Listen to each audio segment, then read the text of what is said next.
This is a Headgum podcast. 1, 2, 3. Downside.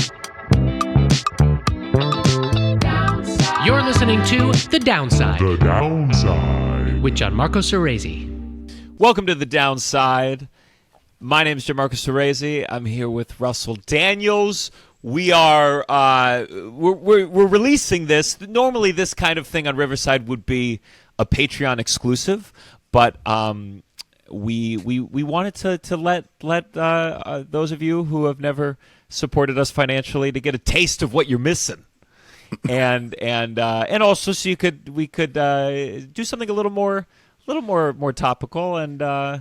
Yeah, so that's what this is. And don't worry, I'm going to be back in America soon, recording new episodes. We got great episodes coming up, but that's what this is. But and yeah, I do have to say, we are releasing this, but it feels different because this is my plug for the Patreon. Why you should join is because I'm very conscious right now of.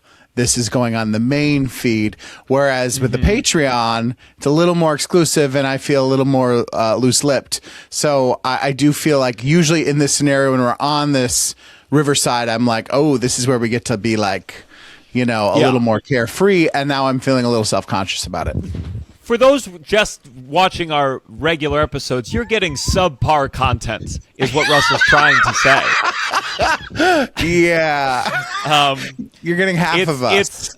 It is the trajectory of all art and comedy specifically. The more you're seen, and believe you me, if enough of you join the Patreon, that's going to start sucking too. So please, and then we'll have a higher level. We'll have a higher level. We'll have a higher level for the real stuff. Well, me personally, I'm gonna push. I'm gonna try to make this feel like. Well, you know what? There is something that we need to talk about. I don't want to name names, so I'm gonna write it down on a piece of paper, and let's just. So there's a person I want to talk about. Okay. I made the man. beat too big. Fuck. Oh, how about a big ass bee? To quote my favorite comedian, John Mulaney. When I first started stand up, like when I really made that decision, I saw Mike Birbiglia did a show at the Bell House, and it was so cool because it was him working out new material. Like he hosted it.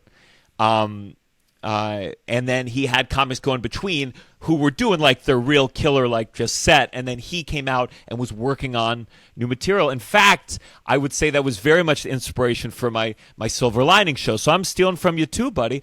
I wish I could go back in time to that Bell House show and just whisper in my ear, one day, one of those comedians on stage is going to talk shit about you to another one of those comedians on stage on a podcast, and then maybe I would have never gotten into this great, to begin though, with. in some level. But listen, can you? I mean, I feel like people might not all be in the loop. So do you want to say anything more, just to kind of fill that? Because I want you to describe it. I have questions because I didn't. I got kind of we're not in person. I haven't seen you, talk to you, so it was all via text and whatnot. So I just wanted to, let's. Yeah. So I was on a plane. Such a great place to get news that hurts your feelings on a plane. Just perfect. And I think it was 2 weeks ago, maybe, Pete Holmes went on Working It Out, Birbiglia's podcast, Working It Out, I believe it's what's called, which I'm subscribed to. Yeah.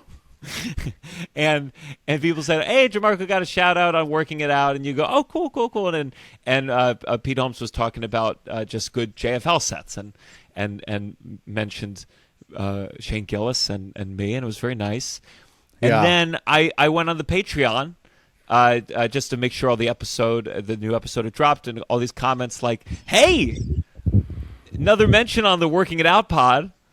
And I'm like, oh, wow, I'm really I can't wait to get on it someday. Yeah. Once every cast member of SNL has made an appearance, I'm so excited. and it was it was basically they were talking about shit talking, and Birbiglia was like, well, people, how do you feel when people rip you off or copy you? And he said, oh, there's one person. And he said, write it down. And so he took out a piece of paper and wrote a name of someone who he says ripping off Mulaney and showed him. And now let me just say, because someone planted it in my ear like right before this podcast. Mm-hmm. If it's not me, we're going to delete this episode. Okay. But who else could it be? Who else is ripping off John Mulaney more than me? But yeah. But do you think? Okay, so you get people commenting. Here's the interesting thing. I went to the YouTube when you texted me. I saw a lot of people guessing you. But what was interesting is everyone would be like, "I don't know who he's talking about." My guess would be Gianmarco Soresi, but I don't really. I could see how you'd think that they're similar, but they don't feel like it. It was a lot of, in your defense, comments about it, mostly on the YouTube that I saw, and so is everyone being like, my guess would be this, because obviously, my thing is that you're like, flamboyant, theatrical, straight white guys. But I'm also like, there's so many versions of stand-up who kind of mumbles and does stuff, and we're not accusing all of them of ripping off someone else, or I don't know. Look, it just feels like I don't want to be defensive, and I feel hesitant to play my own stand-up on my own podcast, but I did pull like a more recent clip, and you tell me. I mean, be honest with me. Does this feel like I'm ripping off Mulaney? Paige, can you play that clip of my recent stand-up? So right when the movie starts, this guy starts walking down the stairs. Making the joke. And he's smoking in a non-smoking movie theater. Is it the tie? I was gonna ask you. I was gonna say maybe he just saw that clip before you played it. I was like, maybe that's what he went and saw and was like this is. I think I've seen this before. No, listen. I feel like we should have him on and talk about it. Yeah. I'm sure the first 3 invitations didn't work, but this next one's gonna pop. Now I want to be clear. This it made me very sad. I was, and if I'm wrong, great. It just feels, because there's other circumstantial evidence maybe, but it also, I feel like I'm at the right level, because when Mulaney saw the name, probably the most hurtful thing of all, said, I'm not familiar with his work. I do think I'm right at the level. And I hope this isn't braggadocious. I'm right at the level where Birbiglia may have seen me, but Mulaney hasn't. Yeah. That sounds about right. So I could be wrong, and it's been awful because obviously I'm curious. So then I have to watch the clip 50 fucking times, like I'm watching JFK get shot, being like, "Is that a G? It looks like a G." And it. I remember this was 2 years ago, maybe, when I did that Jeselnik pilot, and I listened to Jeselnik's podcast, and it was a really beautiful moment where I was going to sleep, and I listened to that podcast to go to sleep, and Tovah woke me up and was like, "Oh my God, he just shouted you out as a New York comic who went to this pilot and killed it." And I woke up, and it was so cool. There's so few heroes in your own field when you really start working in it, and this was the opposite of that. This was because it's, that's why it's so, like it's so when I watched it, it's so like it out of like, you're like, he couldn't possibly be talking about my friend. Like it was so weird. It was so weird to be like that. Aval even knows he would mention you, but that's what it felt so like such a bummer because you're like, oh, I didn't even know. I don't know. It's hard when you're in it to know to see how far you've gotten. And be like, oh, he wouldn't be talking about my friend, and then because like I love his stuff, and like I'm not, obviously we'll talk about it someday with him. I feel like we'll talk about it with him, but I do think it was a bummer. I really don't think so. You I really don't think so. No, not after this episode. Why? We're not saying anything bad. We're just talking about it. I know. It really, like, again, it goes back to, it's such a fine line because it's like, if I'm wrong, I am so egotistical. Brother, if you're wrong, you're so egotistical. And also, you're also comping to stealing John Mulaney's bit. So you're like, if you're wrong, you're like, hell yeah, I stole it. And guess what? I'm going to go on my podcast and talk about how I stole it. Like, let me just say, I obviously think it is me based on other circumstantial, just a general, like, not warmth, not necessarily writing back to the message that said, hey, if it's me, I wish you had just said it. Sucks to get this message from 20 people. Gianmarco, if you send me that message and I didn't, if I on this pod have said things about people and they sent me a thing being like, hey, I didn't like that. No way am I responding. If we're not friends already. Like, no. That's not what I'm saying. But that's what I was saying. If you wrote down a piece of paper, here's what I do think you would reply to. You tell me. If you wrote down on a piece of paper, like, I fucking hate this guy, and showed it to me, and someone wrote you who was not that person, said, hey, that really hurt that you said that about me, I do believe you'd say, no. Yeah. That wasn't you. So that's I do believe that. I do believe that. I see. So let's just. There's no way for me to. All I will say this. Oh, it fucking. It was brutal. I think it was that thing of like. Listen, we've shit talked people. We've and I do want to say this certainly.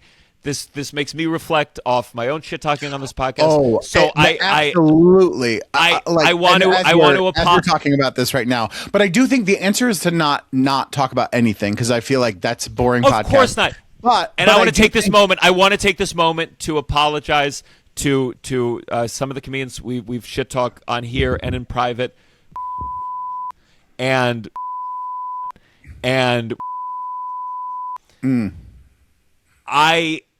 I'm jealous, I guess.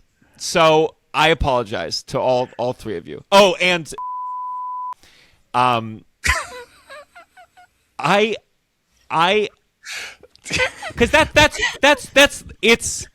it's like there's I cannot feign that I haven't done my own version of this. I think it's no, just it's I think it's just the fantasy. It's the fantasy that was disrupted in my head, like it's the pain of it.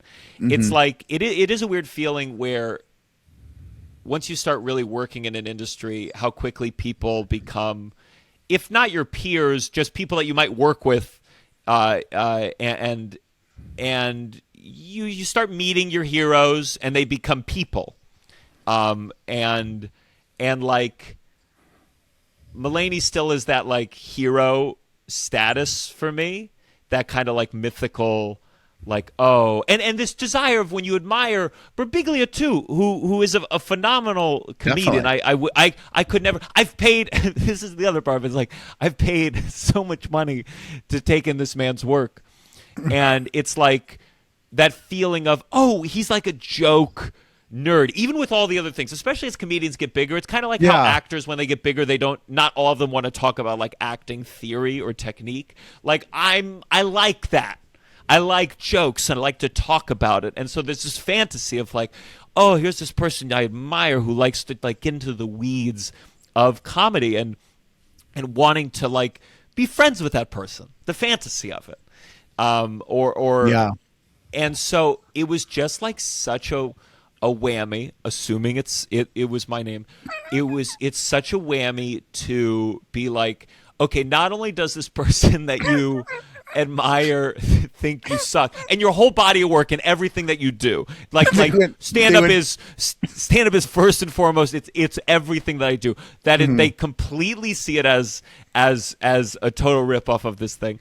Not only do they think that, but they want to tell the one of the other people you admire most who isn't even familiar with your work, and they want to let them know a preconceived notion should they ever run across your work. And they're gonna, and it's not just shit talk, they're gonna film it on the stand-up comedy podcast, and everyone's gonna know it's you in the comments. It hurt. It made me really. It popped a balloon. It popped a dream balloon for sure. And yeah, no, I'm sorry, buddy. I think it's a bummer. That's all, really. I'm trying to think what the equivalent would be for. It would be like if Chris Farley was opposite a guy who interviewed a lot of SNL castmates, and he passed a note to Chris saying, "Hey, have you seen Titanic?" Not the original guy. I don't know, brother. I don't know. I think there's a thing.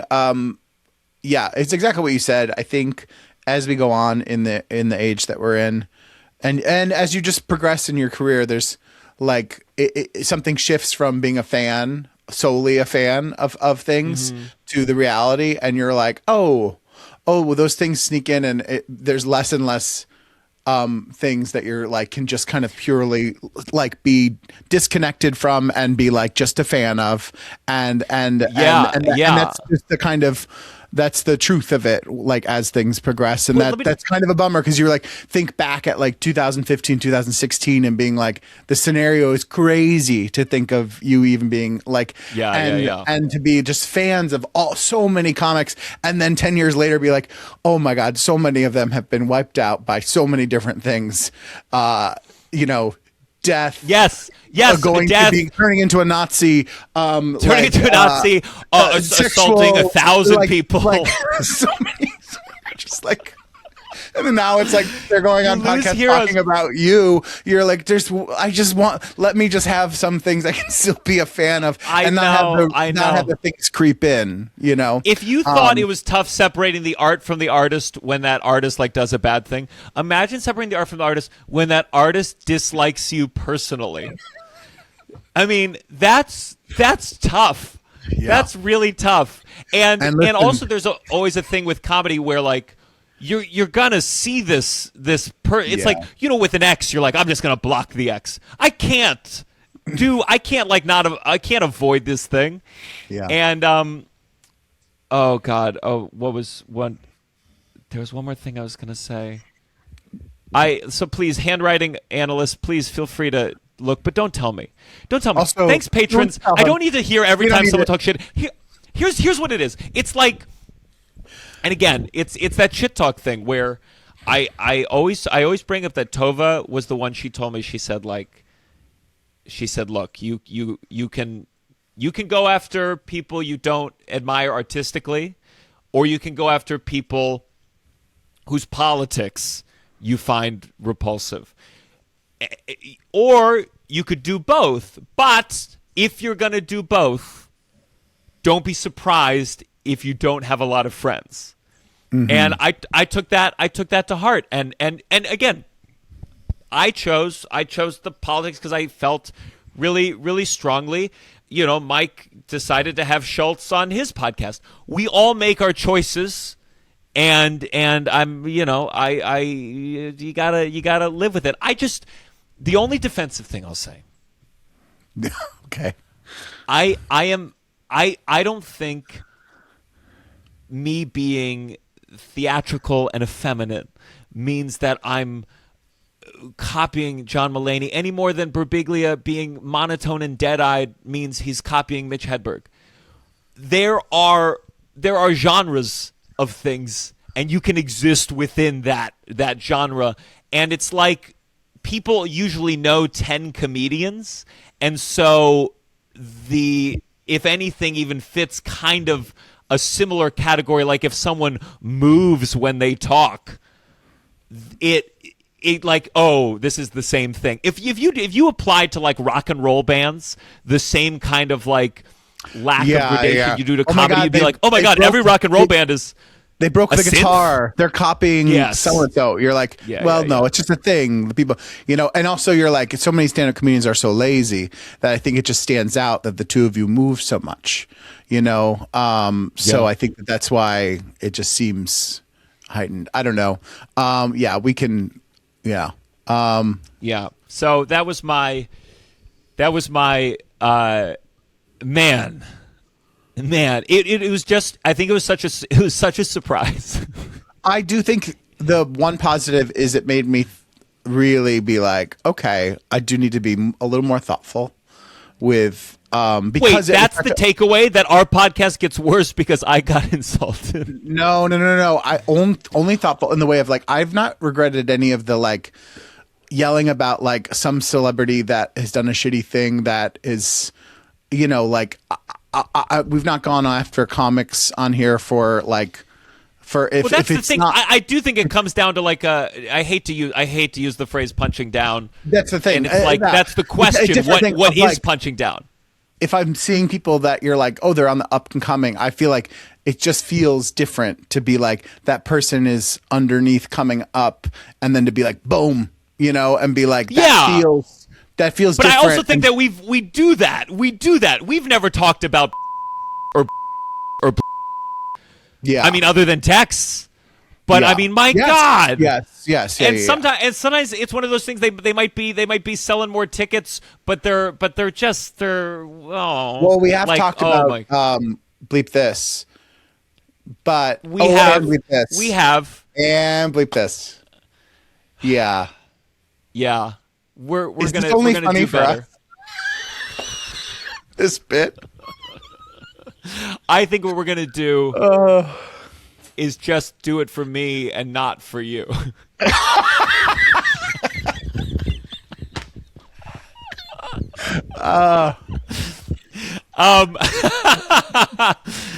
Okay, well that's mine. I was in my feelings bag. What the fuck? So. How are you doing, buddy? You cry this week? Did I cry this week? Do you know if I cried? Do you have something? No, I'm saying compared to me. Yeah. I was saying. Wait, what made you cry this cried. week? Buddy? I'm sorry. My God! Please, I was devastated. I know. Devastated. Very hurt. I did not cry this week. No. I'm busy. I'm doing this workshop for a musical. That's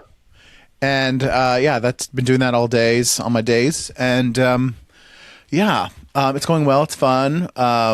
You're allowed to say what musical it is, right? Yeah. I'm doing a 10 Things I Hate About You musical, with music by Carly Rae Jepsen, and Lena Dunham has written the book, and I've done a few different readings of it, but I'm just kind of like, when are we going to Broadway, guys? But hopefully, I don't know. These things take a while.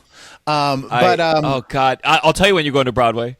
When Jim Parsons is available for your role. We got the funny. Oh no, this part is not big enough for Jim. This part is not big enough for Jim. Hey, good. That's what you got to be aiming for, buddy. That's what I'm saying. Less than supporting. Barely there. I'm about to end the Australia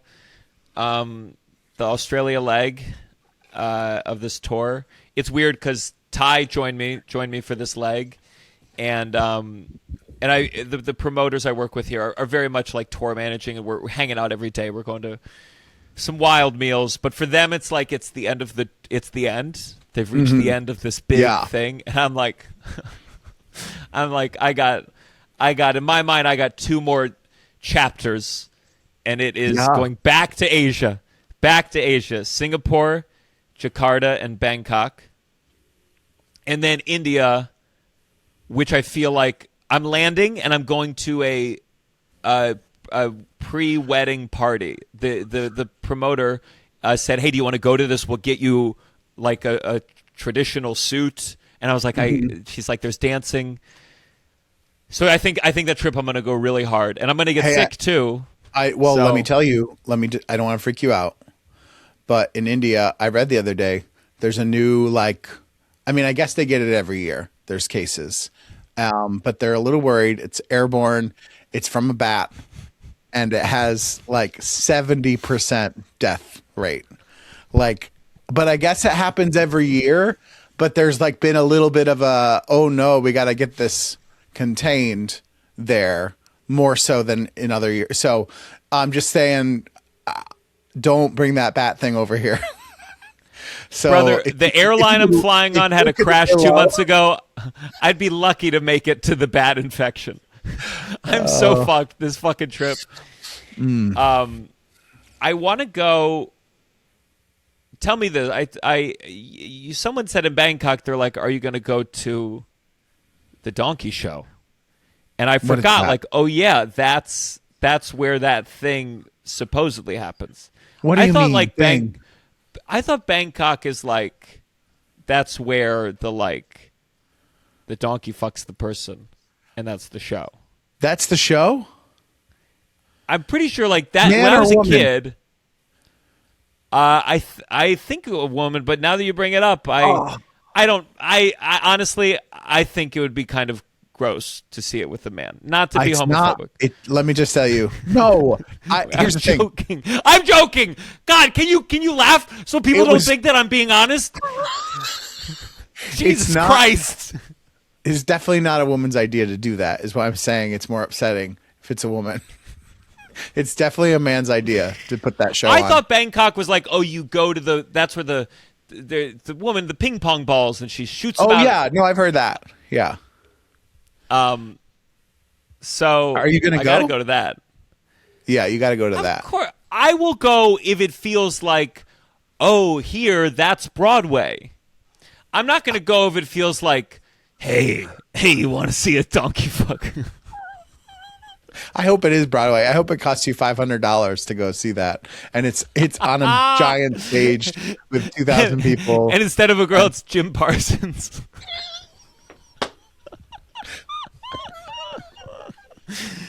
Maybe I'll get to do it in 2 years. Debbie Downsiders, we are going on tour again. Woo. You there, Russell? Because I can't do it alone. Tour stars you too. Where are we going, buddy? Oh, Gianmarco, we are going to Boston, Massachusetts, April 21st, Pittsburgh, Pennsylvania, April 22nd, Detroit, Michigan, April 24th, Minneapolis, Minnesota, April 25th, Chicago, Illinois, April 26th, Charlotte, North Carolina, April 28th, Atlanta, Georgia, April 30th, Houston, Texas, May 1st, and Dallas, Texas, May 2nd. I'm going to be doing some stand-up, and then Russell will probably do some version of stand-up, and we're going to sing, we're going to dance, we're going to have a special guest probably. There'll be some burlesque, maybe some full-on nudity. It's going to be a great time, so get your tickets now. And let me tell you, ICE, get the fuck out of all those cities before we get there, or we're going to make fun of you on stage. You want to eat better, but you got zero time, you got zero energy, you're a traveling road comedian and just doing shows constantly. We've all been in that position before. And you don't have time. You got 2 minutes to make a meal, and that's why we are lucky to bring you this incredible deal with Factor. Let me tell you about Factor, okay? What's great about it and what's inside of it. Lean proteins, colorful vegetables, whole food ingredients, healthy fats. The stuff you would make, Gianmarco, if you had the time, but you don't have the time. I don't. You busy slob. It's got 100 rotating meals every week. High protein, calorie smart, Mediterranean, GLP-1 support, ready to eat salads. Mamma mia, new Muscle Pro collection for strength and recovery. And guess what? It's always fresh. It's never Gianmarco's favorite movie, Frozen. Let it go. Let it go. It's ready in 2 minutes, okay? Head to factormeals.com/downside50off and use code downside50off to get 50% off your first Factor box, plus free breakfast for 1 year. Offer only valid for new Factor customers with code and qualifying auto-renewing subscription purchase. Make healthier eating easy with Factor. Russell. Yes. You like Nirvana, right? Love it. You like bands. Love bands. You love shows. Love shows. And you're always saying you're a big fan of movies. I do love movies. Brother, what if I told you someone combined them all and made Nirvana the band, the show, the movie? I'd say I just jizzed my pants. Well, so did a lot of publications. What does Variety say about it? They said it's insane that it exists. What about Slate? Slate said a thrilling, roof-shaking blast. Guys, this is the kind of movie that doesn't come along very, very often. It's all Transformers 26 and a new spinoff of the Hunger Games that's worse than the other spinoff of the Hunger Games. This is exciting. This is funny. This is fresh. Everyone's talking about it. Oh my God, this sounds amazing. Well, then go see it, Russell. I will. Nirvana the band, the show, the movie. When does it come out? February 13th. You can get tickets now. Thank you to Roe for sponsoring this video. Hey, Russell. Yeah, Gianmarco. What's having sex like? Gianmarco, let me tell you about sex. Please. It's amazing. It's an expression of love through your entire body. Even your toes? Especially your toes. Especially her toes. One thing you need, though, Tell me, please. you need confidence. And think about how sexy and exciting and spontaneous sex can be, Gianmarco. It can happen in an Stop. instant. I'm getting too excited. Now, I have just the thing to help your confidence in the bedroom, my friend. What? It's called Rose Sparks, okay? Rose Sparks are a 2-in-1 prescription treatment for guys who want harder and more controlled erections. They hit the bloodstream fast because they dissolve under the tongue, and getting hard fast means there's less waiting to perform. After Rose Sparks dissolve, they work in 15 minutes on average. Plus, Rose Sparks dual action formula stays active in the system for up to 36 hours. Wow, that sounds really exciting.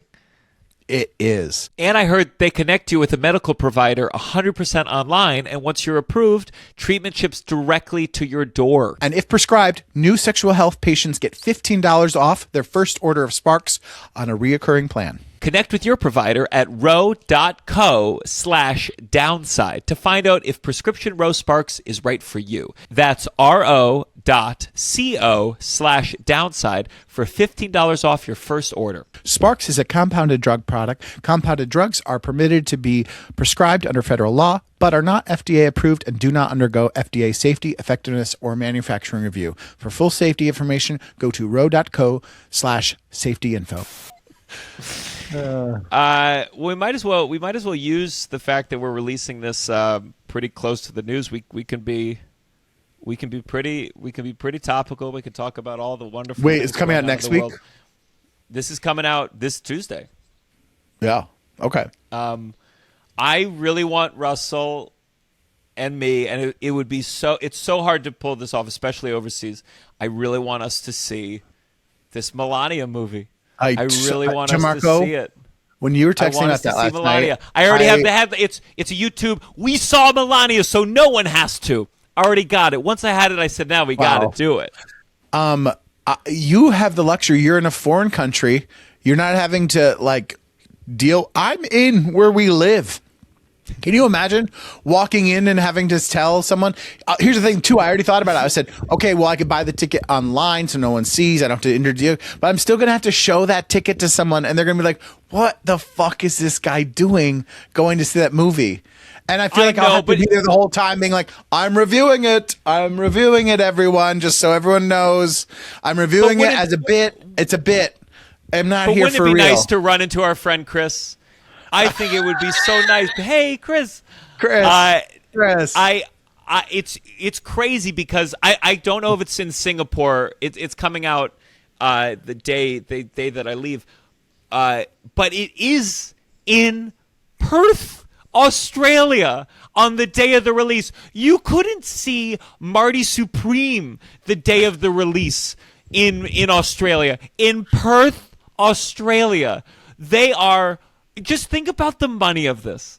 The level of this bribe from Amazon, which, by the way, they said Apple and other, or not, I don't know Apple, but I know Disney bid to get this movie.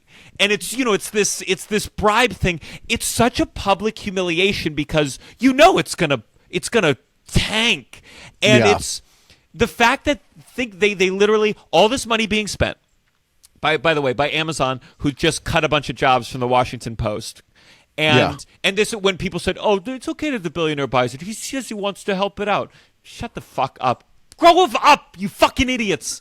With these billionaires, they're not good. They're not good people. They would murder you in cold blood if it meant them holding on to them being a billionaire. Show me the billionaires that let it go. So they think of all the infrastructure to get this movie, to rent out a space in the Perth movie theater, multiple movie theaters in Perth, Australia, to do a 1:30 p.m. screening of Melania.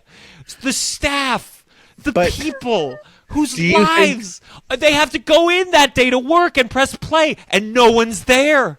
But do you wonder if like they'll like still just be some losers who like buy up a bunch of ticks to like try and make it seem like conservatives never follow through on this. They never follow through. They always say the liberal art, and then the Pixar movie makes $1 billion.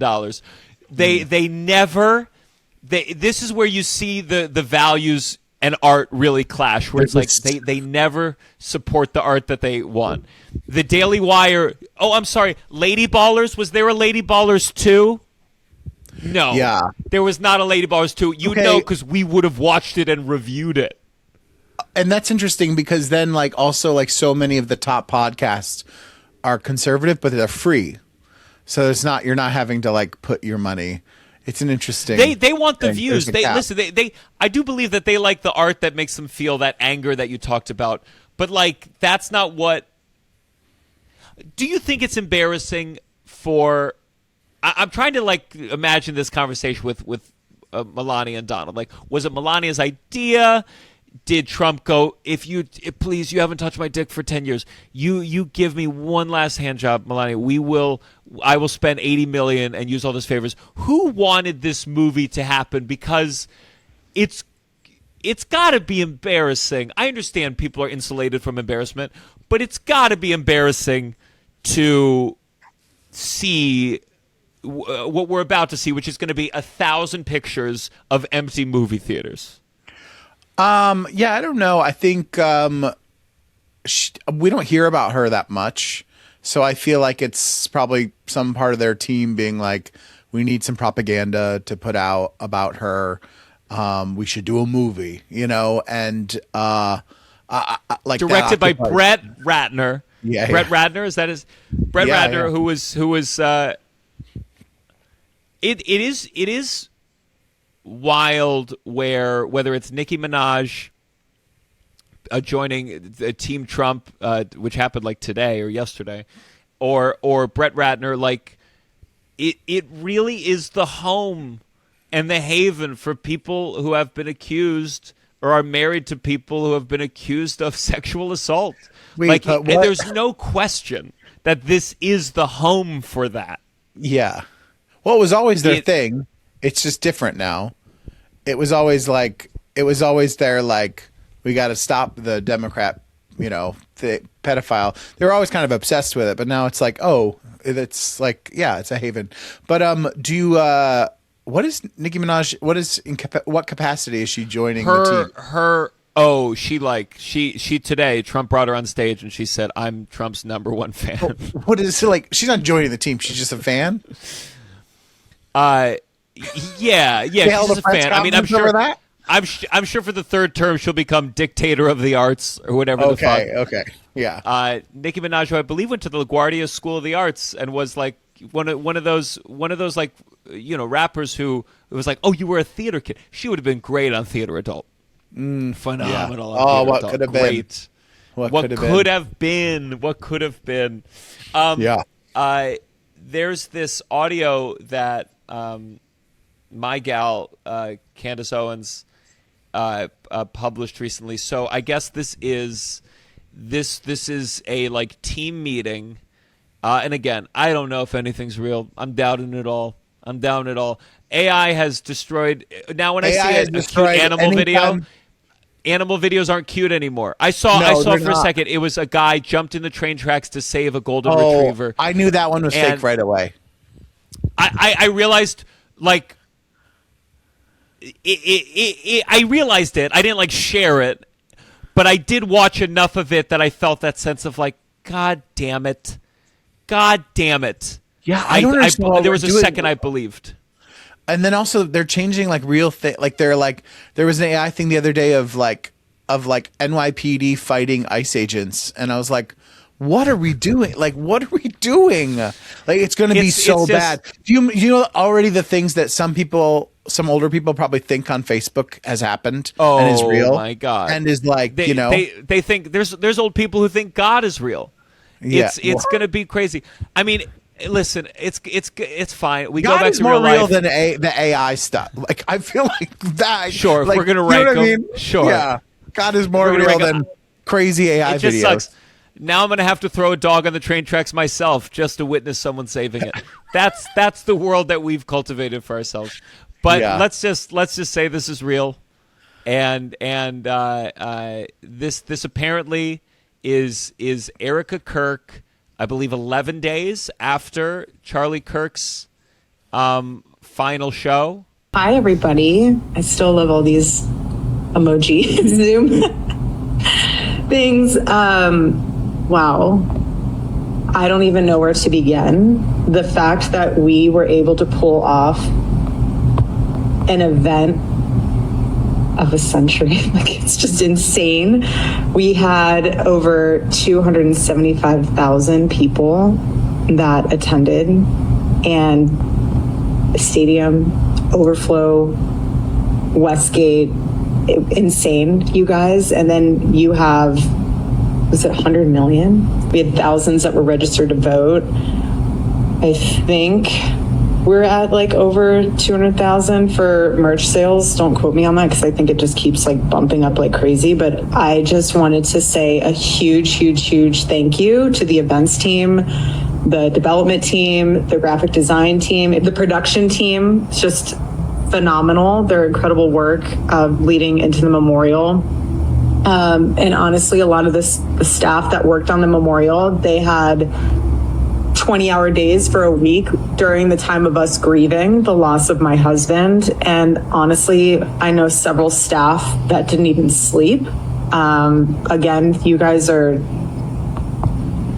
breathing angels. I don't care if any of you have beef with each other from the past or have any issues with someone said something about this or that. Like, if you guys have any of that, please put it to rest. My husband's dead. Like, I'm not trying to be morbid, but he's dead. And it puts life into perspective of how short life is and relationships. It is the general tone that is off-putting. Okay. I don't need to hear Candace's analysis. We'll just play her as reaction as ours.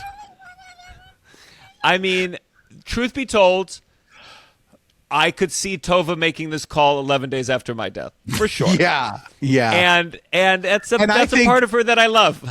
Let me tell you, I don't think 200,000 is that much for merch when you have over 250,000 people. Russell, you want to hear what we made from our merch on the last Downside Live tour that we did? We didn't have 250,000 people coming to it.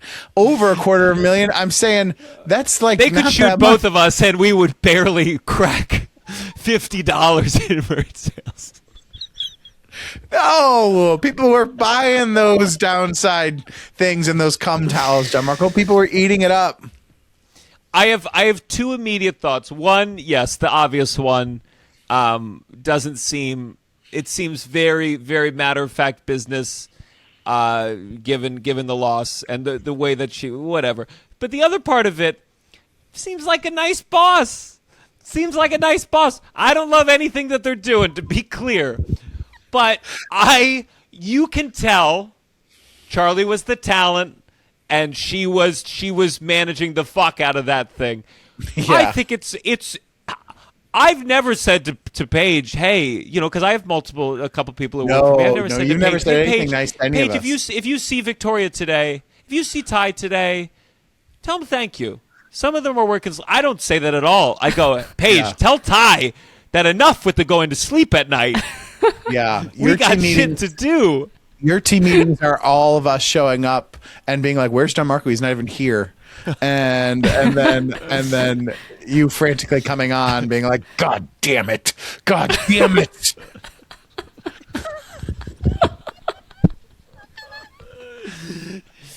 Also, the Erica nice message, this nice boss persona that you're speaking about, I think that's only coming after the fact, or after a successful event, and probably after a lot of screaming, a lot of yelling, a lot of frantic text message, a lot of frantic calls, and being a really probably, I would assume, mean boss. Well, and then the nice comes after. Yeah, we should probably. Let me tell you something, Paige. You sell $200,000 worth of downside shirts on this next tour. I'll start saying thank you to you too. Okay. Until Copy then, that. I think I would put up our stats against theirs in terms of Russell, please don't do this. Up. Listen, in terms of audience numbers. Okay, so when we're at a show and there's 200 or 300 people, and 30 people buy something, I think that's better. I don't know. I'm just saying, 200,000 doesn't seem that much for a whole thing. For 250,000 people. Yeah. It's more this crazy thing of where all these people, all these influencers, all these comedians or politicians or whatever, we're all like companies, and it's just so weird that the way you run your company doesn't necessarily reflect what I would say is the evil that you're putting out in the world, and it's just that's that difference that you have to confront with as a human being, because I think what happens so often is you meet people doing bad things and they're nice. Bill Maher goes to Trump's house and goes, he was nice at dinner, or he tipped his employees, and it's like you just have to separate. The same way someone could be a piece of, maybe a little bit of a cranky asshole, but puts out really good comedy that you go, it does make my life better, and that means it's okay that they can be kind of mean and narcissistic sometimes. So that's all I'm saying. We're gonna bleep this. I don't know about that. By the way, I guess we kind of forgot, because this is how we normally do our Patreon episodes, so people are familiar. Oh yeah, it's different. Welcome to the downside. This is a place we complain, we get negative, we don't try to sugarcoat it or pretend that we're these great people. We're just human beings, and our feelings get hurt. Every episode we start talking about someone who hurt our feelings. They're usually famous. I think it's a nice reverse of, instead of I met so and so, or I performed for the Pope, to go hey, the Pope said I'm an asshole, and then filmed it and did it during his speech.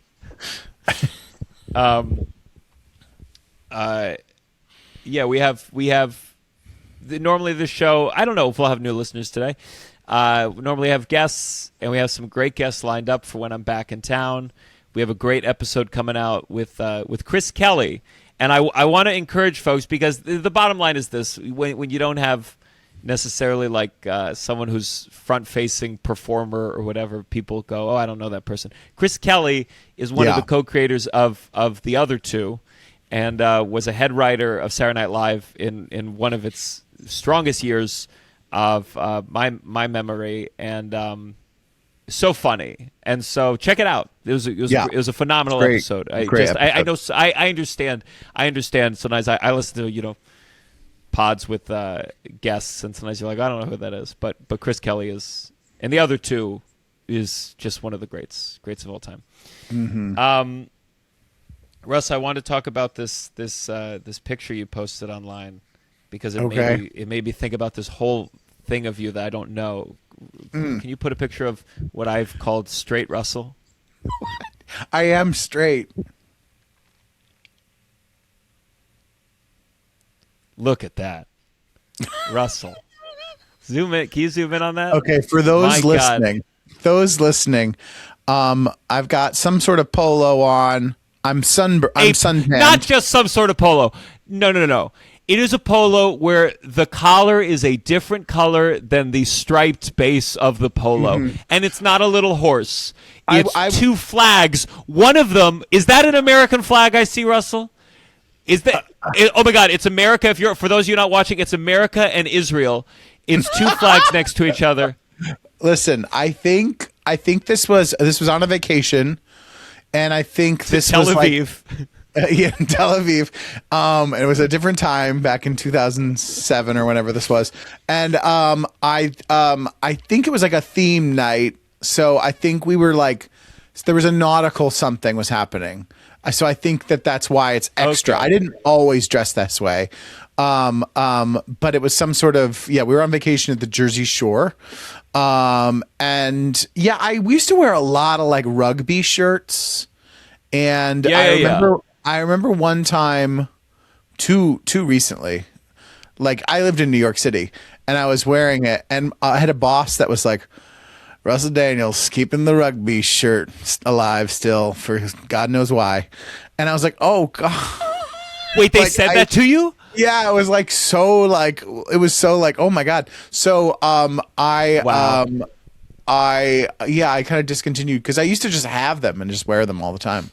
They'll come back in, or they might be back in. I don't know. You look like if I said to you, at that age, if I said, hey, I got an extra ticket to Titanic tonight, do you want to see it? It looks like you could go, oh, sorry, I don't like musicals. I'm not gay. Do you think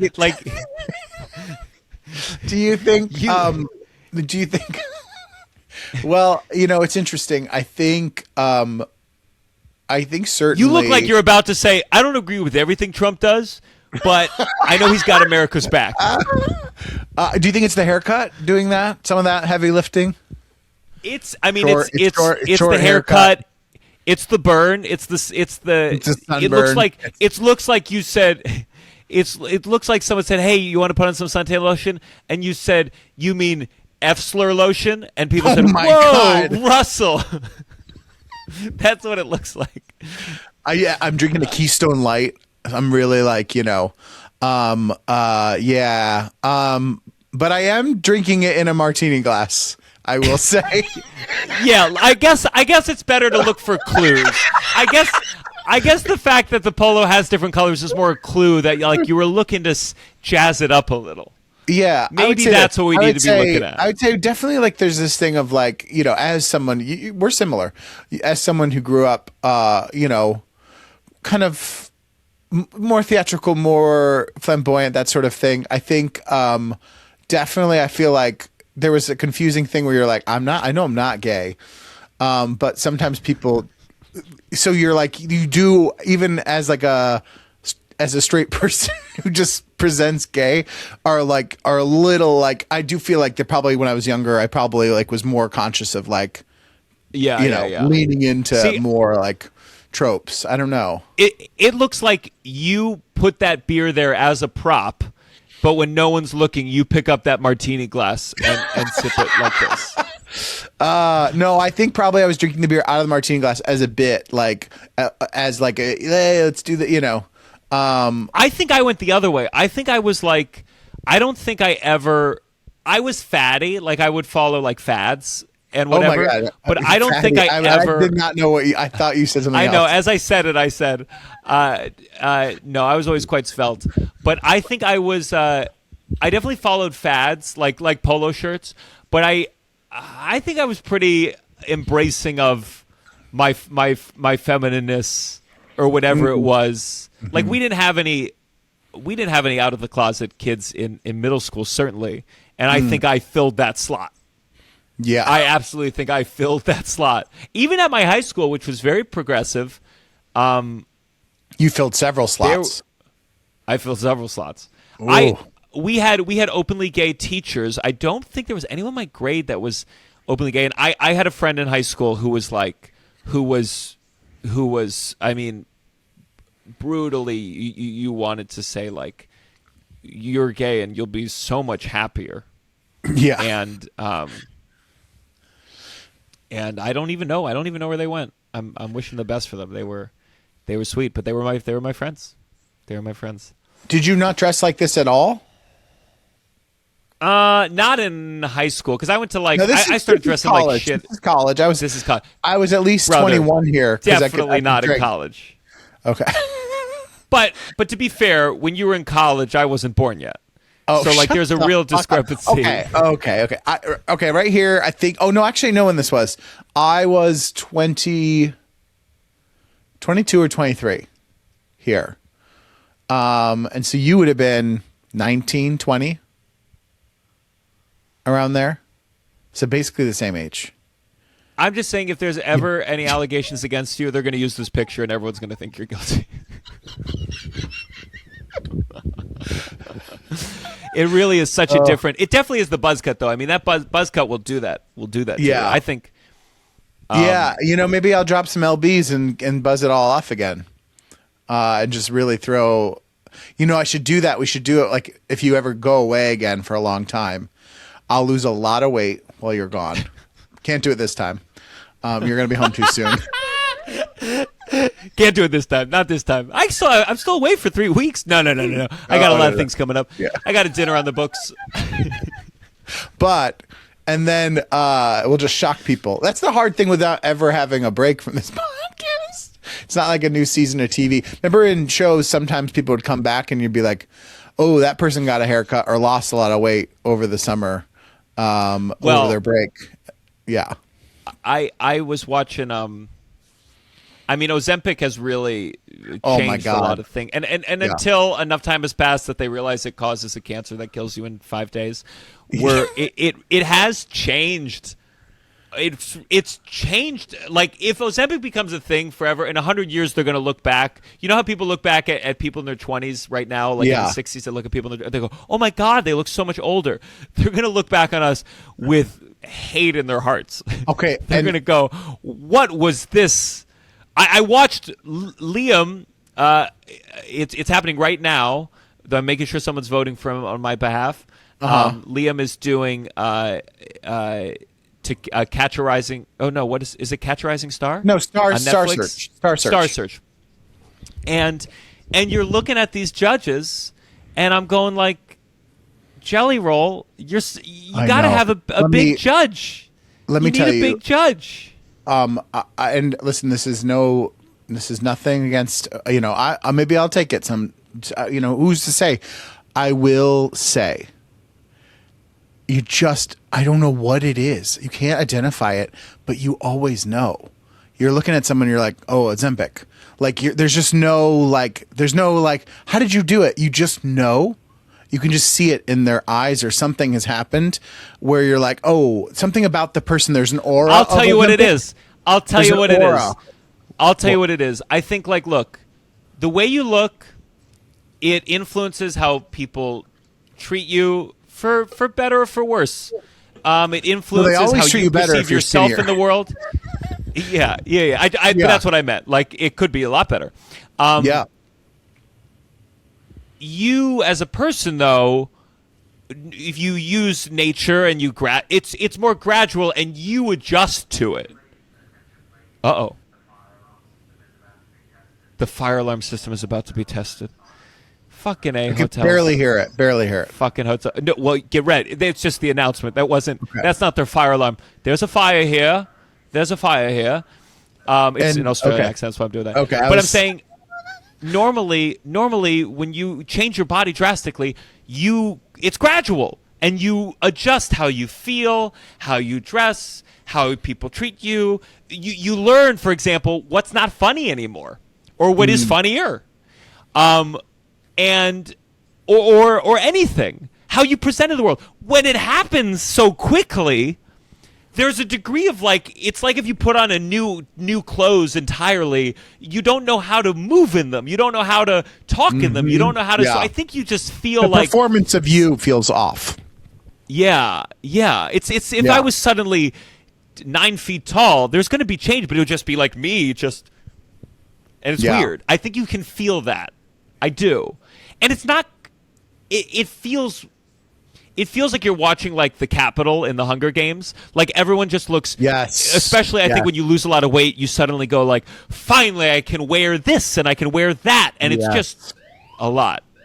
Here we go. Oh yeah, great. Oh, that's it. Okay.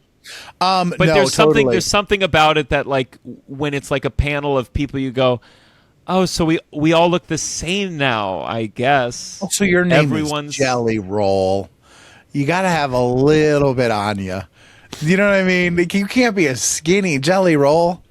That's silly. You got to have a little bit of something on you, just a little bit. Not you can be healthier, all the things, but I do feel, yeah.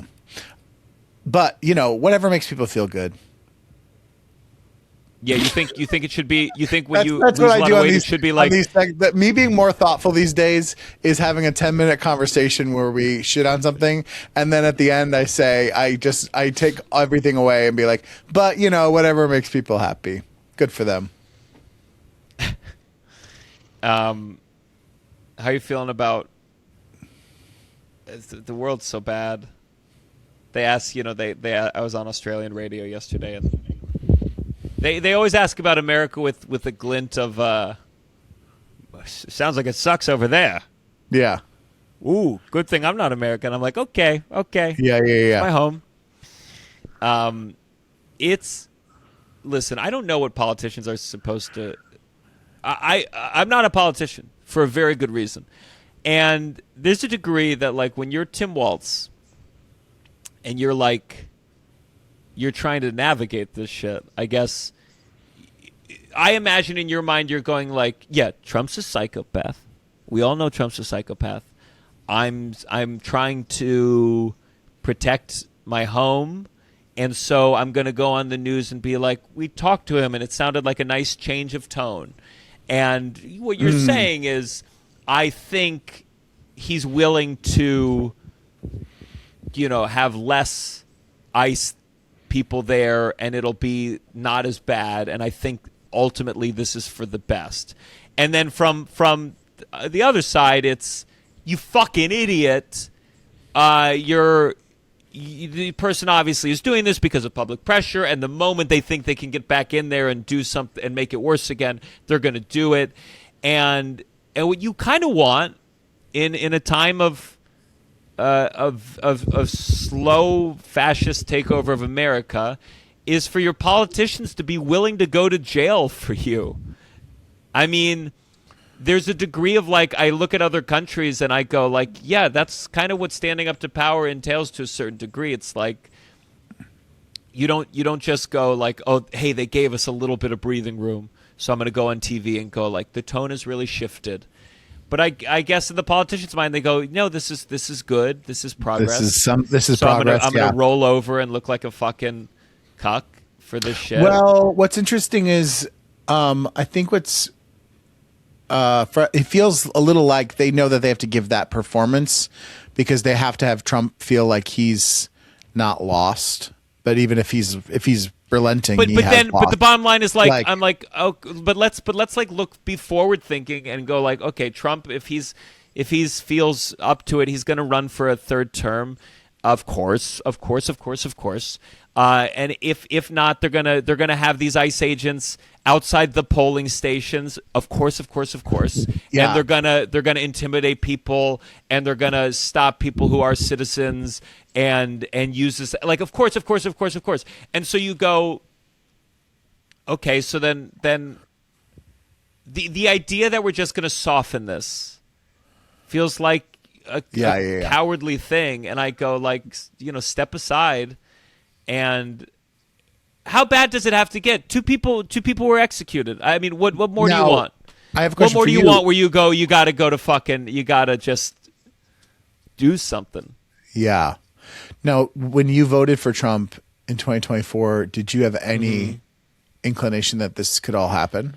I said him and Kamala are the same. I said it multiple times. I said it to everyone I knew in swing states. I called them and I said they're the same. They're the same. Yeah. And by the way, listen, shut the fuck up. If this is your moment to go up to fucking leftists, many of whom voted for Kamala, nonetheless. Many of whom. How dare That's you. the thing. That's the thing too. Is like that kind of like thing of like getting mad about conversations that happened like before an election, or conversations too. And you're like, do you know how many people that I know that I've had conversations with who were in full agreement and we all still voted for her? Like, there's this thing of like, I don't know what like all you're saying is that you should never speak out against anyone. And I don't think people are so fucking, you should it's never. Like, yeah, never ever, because there's always not in any circumstance, and it's like, because it might influence someone else, God forbid anyone, while America contributes to a genocide abroad, a genocide that allows people, like, it really is crazy. Like, if we were to take morality away, am I speaking just like tactically? I'm like, do you understand that when you dismiss lives abroad as disposable because of things, that mentality will ultimately spread towards a way that does affect you. Everything in this, sometimes it feels like, when it comes to philosophically or a real people's lack of imagination, where I go, aside from the fact that I thought we agreed murdering innocent children is wrong, everything that happens somewhere else comes back to you. We live in a world. We live in a world, and you don't. It's the same with illnesses. And I mean, I don't know what better metaphor do you want than, like, if an illness is somewhere else, if a disease is somewhere else, the disease moves around the world because we participate in the world, because we're all together, all of us. Yeah. And people act shocked, I think, to go, oh my God, there's Americans that are okay with other Americans being killed in the streets if it helps. Yeah, of course. They were fine with watching videos of children, of parents holding their children in grocery bags because they were blown up by. They were told Israel. that those videos weren't real, or were propaganda, or were blah blah blah, or they needed, those images had to happen because of something else. And so it all impacts each other. I don't know what to, I do think anymore, though, because I'm not one of those people. I'm not one of those, obviously, when I say this, I'm not like, I got to tune it all out. I'm not doing that. But there is something where I'm like, this is not a healthy life to be living, to consume all this every day. And then also, because of this podcast, have to consume it, and then have to like talk about it. And because like, here's the problem I'm having now is that sometimes I'm like, after the days that we live, I'm like, I don't even want to talk about that. But I don't know how to like navigate that in what we do. And also, we shouldn't be, the whole point of this whole thing is to get us to shut down and to be passive and to not talk about it. So it's a bad thing to be like that. So I'm just trying to figure out how to live a healthy life where I'm not like, always so upset and angry and like I know and, like, it's hard. I did make the decision this week. I decided to unsubscribe from Working It Out with Mike Birbiglia because it's the horrible things are happening, and I don't want to necessarily hear about all of it. So I support you. Take care of yourself. Take care of your mental health. Yes, thank you. I don't know. So yeah, it's yeah. It's like the things I want to say I can't say. I'm not talking about. I still am talking about Birbiglia too, but I am talking about the news. But I'm talking about the news, where it's like, and we all know, and not that doesn't solve everything. I'll tell you that, but we need a win of some kind, even if it's temporary. Man, this TikTok thing is wild. Again, it's so interesting coming from just the fact that I was in China, and I'm not here to prop up China. And I talked, someone from Hong Kong who left Hong Kong wrote me, and it was like, it's bad, it's bad, but it is wild to watch. And in America, certainly, to say that America has the censorship level of China is not true pound for pound, but people want it to be. People want it to be. And when what is his name, Larry Ellison? I mean, the things that this guy owns, it's out of this world. What does he own? He owns. Could you pull it up, Paige? Someone posted recently, but he owns. Now he has TikTok, and they apparently, and again, sometimes I want to move slower in saying like what they're actually censoring, because two things. One, like they did have some issue going on, and all videos were getting 0 views. So if you posted videos criticizing ICE, it got 0 views too. So you don't always know. And then also, in my experience with some of these apps, whenever someone comes in, they try to do like a big change, and it backfires tremendously. And that's why there needs to be protection of these apps, because it might seem like trite, obviously, to be like, my TikTok didn't perform well. But there are businesses built on the backs of these things. What does it say? Larry Ellison moved permanent. He moved to Hawaii. Oracle CEO. And owns roughly 40% of Oracle, which is huge. Mm-hmm. He bought almost all of the island of Lanai in Hawaii, which my grandma was born on. So visiting that was really jarring, because there's like 2 hotels there, and then Larry owns one of them, and then he owns the rest of the island. So it's only 300. It was only 300 million. It's jarring. It's super jarring. Hey, we need a new Epstein Island. There's a hole waiting to be filled. There's not much there, so I mean, develop away. Gianmarco, if you bought TikTok, what are you doing first? What's your first thing that you would do to it? I would say, if it's not a crowdwork video, get out of here. Yeah, you can talk about anything as long as it's in the form of crowdwork. You can say sex. I do not like that SEGGS or whatever. That's my one thing. I think I would make it that you're allowed to comment. You should kill yourself, and people can vote on it. And if it gets over 50%, you have to do it live. Only thing you can comment is you should kill yourself. Yeah, and you only get to use it once a day, so you have to really pick what video to use that on, because I don't want it would be boring if you have to know that this person had to say it that day to you, like they saved it for you, they really hated it that much. I always think it's fun, when you learn about free speech as like a kid, they very quickly tell you like free speech, but classic example, you can't yell fire in a crowded movie theater. That's usually the example. And that's not a good example to really teach you the actual conflicts. Like it should be like what if the movie theater is imposing fascism on you at a rapid pace and is killing some of the people in the movie theater, are you allowed to go, someone should set this movie theater on fire? And it's like the example that they give you is so like, oh, why would someone do a thing like that?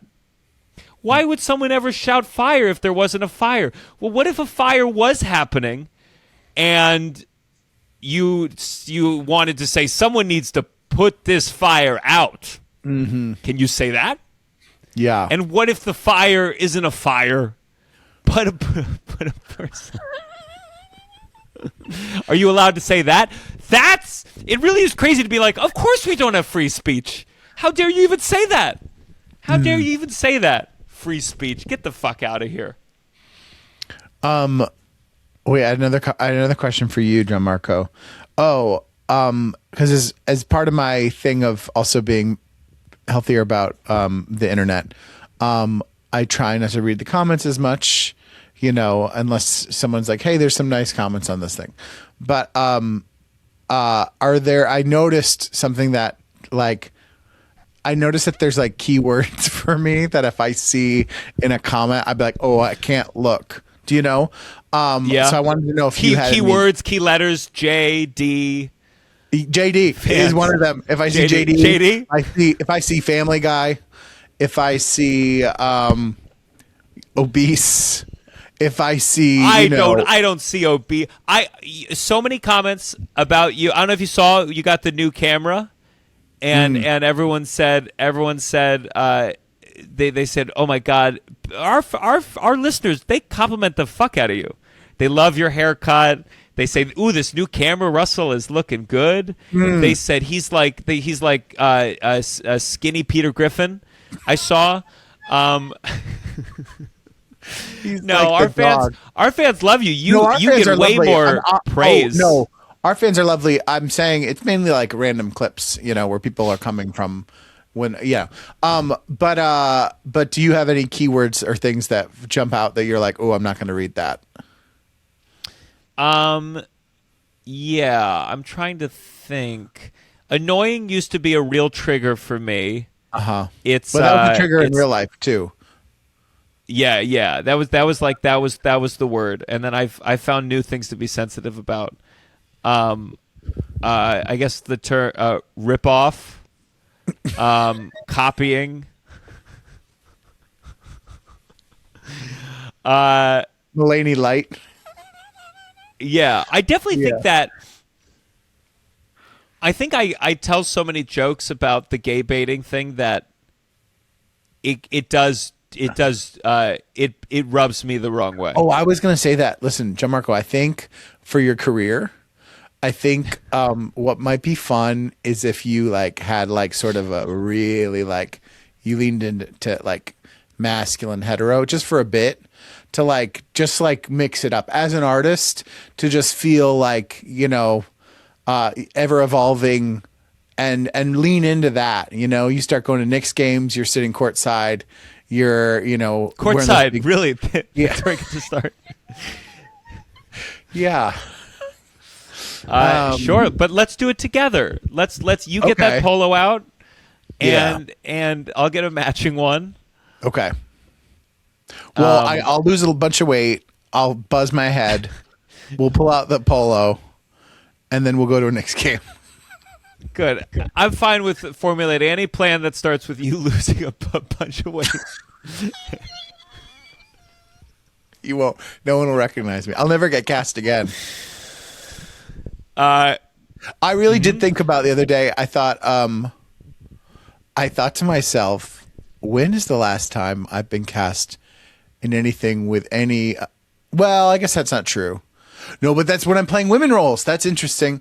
I was like, as a man, the last time I've been cast is something that had confidence, or that wasn't it's all the characters are hi. And then I was like, oh, the women I've been cast as can be confident, but not the men. You do it so well. I would love to see your Taming of the Shrew, but you're the guy. Just that version of you, because you have it.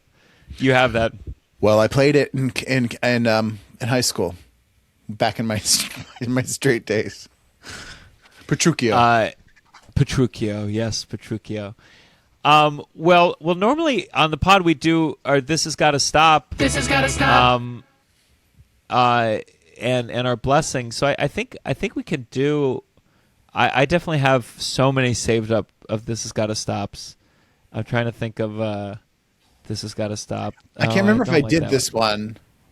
And I have one, and then I'll look at my phone. But my This Has Gotta Stop that's happening a lot is people will share videos or things and be like, I know it's AI, but I just had to. Did I talk about this one? I did. I'm not sure. We may have complained about it, but this is some people didn't hear it.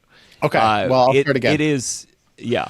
This got to stop people sharing an AI thing and acknowledging that they're like, I know it's AI, but, and then they're like, it's just so cute or so funny, and you're like, no, it's not. It's not. I promise you, I don't need to see.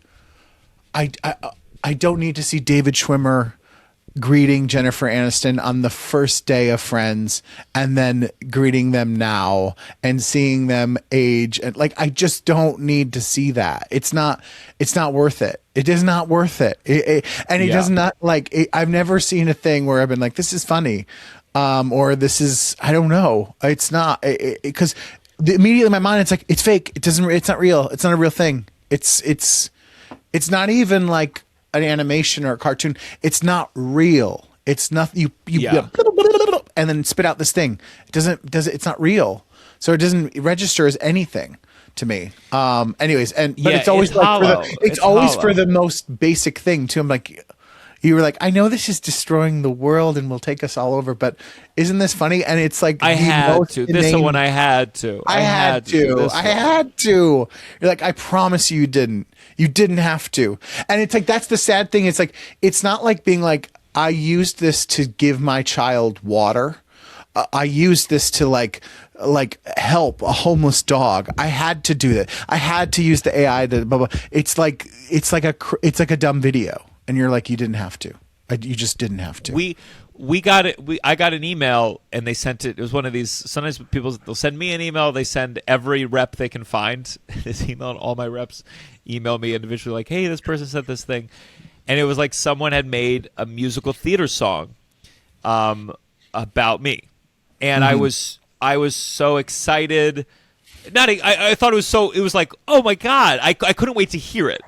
And I started playing it, and I had this awful feeling, and we're all going to start feeling this more and more. We need to come up with a word for this, honestly, where I was listening to it, and I was like, oh my god, this is so funny. It was about, the way I sit and elbows, but it was like it was like full musical theater song and orchestrations. I was like, this is so cool that someone who likes musical theater, and then it like a minute in, because I didn't read the email closely, a minute in, I go, this is AI. This is AI. Yeah. And then I look at the email, and sure enough, they and again, I it's that feeling of like, I don't want to make this person feel bad, but they showed me the prompts that they had written for the song, and I truly hadn't read the email closely, but I had that feeling of, oh my god, wow, this is so. And I thought I believe I sent it to Paige, because I was like, we got to talk about this on the pod, and then I was like, fuck, yeah, it's fucking AI, and yeah, was it funny to a degree? Sure, but it's like it just is like. But who cares though? It's no one made this for me. It's I might as well like take a picture of myself and be like, look at this guy. It's also nothing was new. It's also this crazy thing right now, I think, too, because so many of the people we see online that are like pumping it up are probably bots, are probably AI. So or the 10% that aren't are like the same kind of guys that are like obsessed in weird ways with rich people. That they'll never be one, but they're like obsessed with AI in a way that you're like, they're obsessed with killing themselves in some way. They're obsessed with like slowly making the world worse for them. And they're like, and they're all, and I don't know what the fantasy is for them. I think that they're like somehow use this tool to make things better I don't know what it is, but it's the same kind of obsession that people have, I feel like, with Trump or Elon. that they're also like really into AI slop and like being like, you have no idea the tools that are coming, bro. And they talk like that and oh God, it just is like so depressing. You know how I know in my heart that I'm like I know AI is just never going to do it for me is porn sites nonstop advertise AI, and I go, man, and listen, I've watched hentai. I've never been like, oh, let me see. It's also like it's always gross because like everything, AI goes, we're going to give you everything you want all at once, and I go, I guess what I liked was that the tits were a little too big and not quite right. You know, there's just just like, or they were human tits and they weren't. I liked that they were human. Is the main thing. That's the first thing. I liked there was 1 second she looked a little bit sad to be there. Yeah, and that's what made me come. The other day, honestly, I'm so glad you brought this up because the other day, it was like I was looking at a few different things and I was like, it was so many ads for AI, and I said, listen, we gotta stop, Russell. Get yourself out of the headspace for a minute. What is like? And so I clicked on one of the like video. There was a video like in the home feed, you know, and I was sent it to me. You said, I know this is AI, but you gotta check this out. I know this is AI, but you just gotta. And I watched and I was like, what? This is not good. It's not good. It's clearly not people. And yeah, but they're always like, design your perfect, and you're like, design. Imagine being like, I'm horny, I want to jerk off, and then being in, sorry, I got a school project now.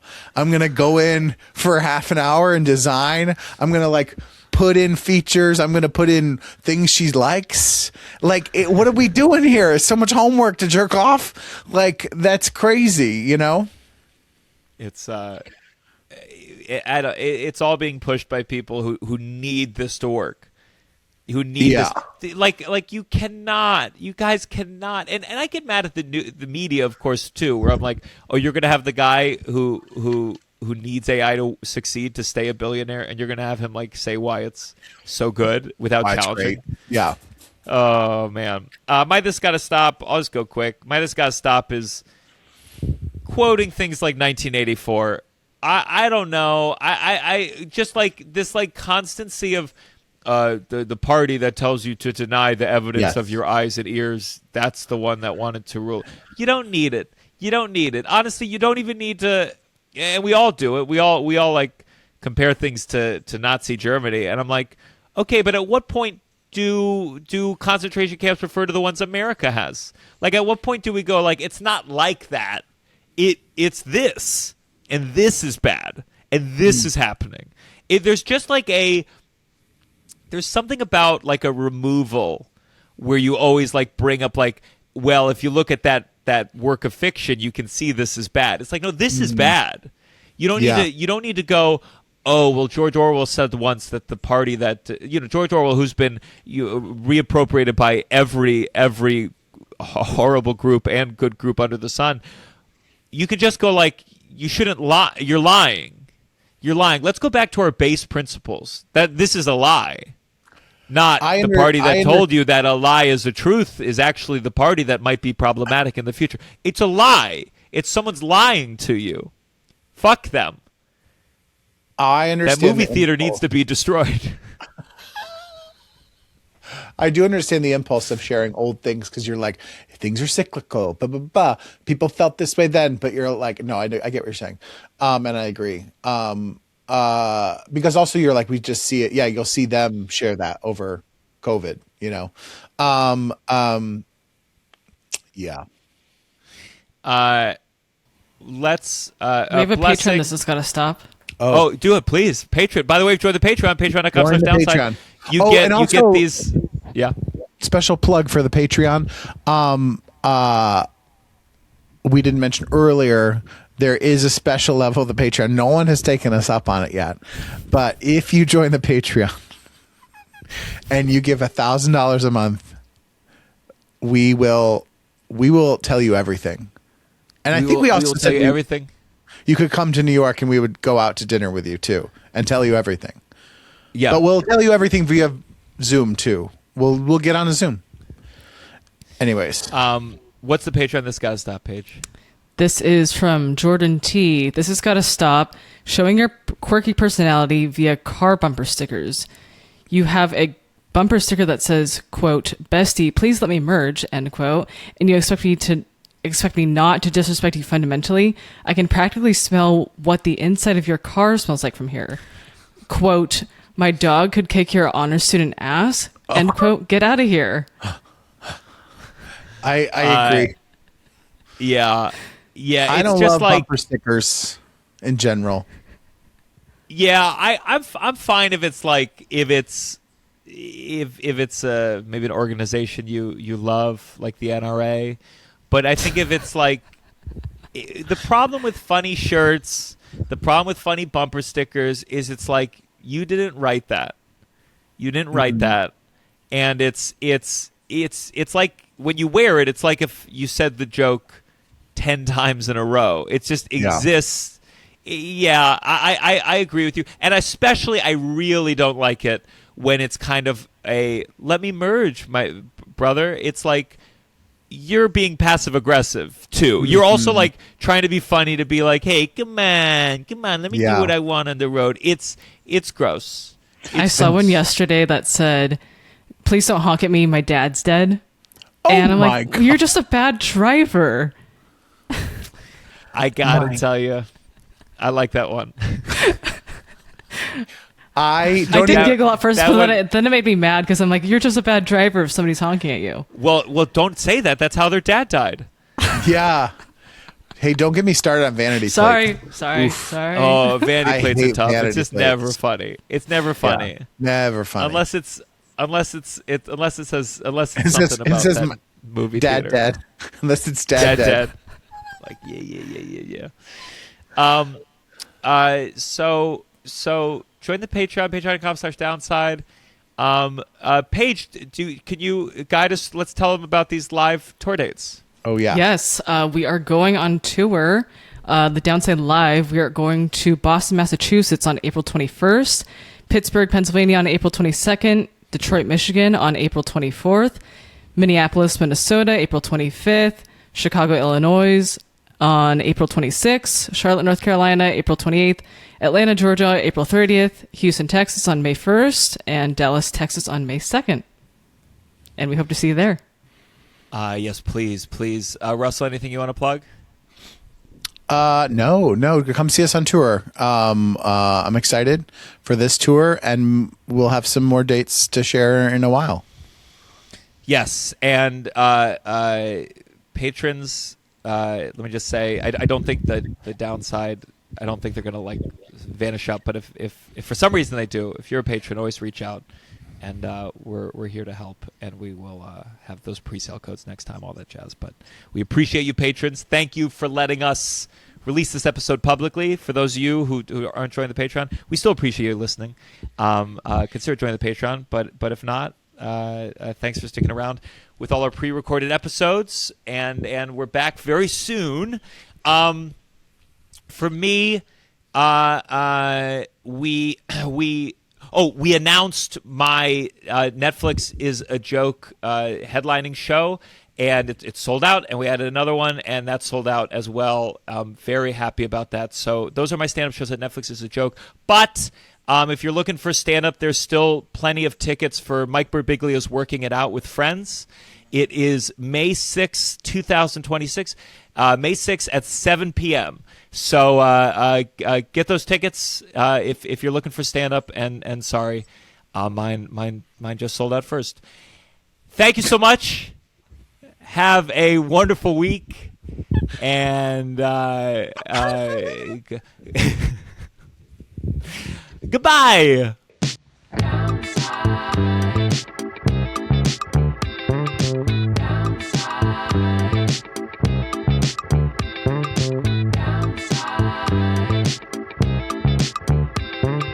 Downside. That was a Headgum podcast.